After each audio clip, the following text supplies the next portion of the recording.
En fait, l'électroculture ou la magnétoélectroculture a été mise au point par les professionnels du secteur de l'électromagnétisme.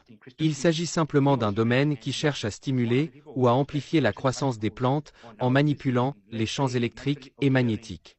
L'une des personnes qui a été, disons, très populaire pour cette expérimentation était ce type connu sous le nom de Justin Christoflo. Il est français. C'est l'une des personnes qui a écrit des articles de recherche sur la façon dont les courants électriques et les forces magnétiques d'origine naturelle peuvent être utilisés, disons, pour améliorer la croissance des plantes. Ce qui est intéressant avec la magnétoélectroculture, c'est qu'elle permet de remplacer, par exemple, beaucoup d'engrais chimiques qui coûtent cher. Il est également possible pour un être humain de l'utiliser, disons, pour lutter contre les parasites et autres maladies qui peuvent, vous savez, affecter les cultures. Un homme qui l'a fait est le russe Georges Lakhovsky, avec ses bobines Lakhovsky.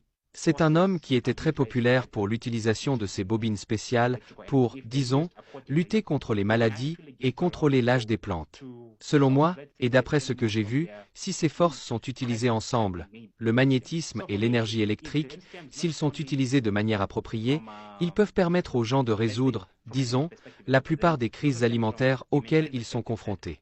Donc pour moi, d'un point de vue non seulement énergétique mais aussi humanitaire, si l'énergie est plus ou moins disponible pour tous, alors les gens pourront non seulement satisfaire leurs besoins généraux ou les besoins de base auxquels ils doivent faire face quotidiennement, mais ils pourront aussi produire de la nourriture pour eux-mêmes.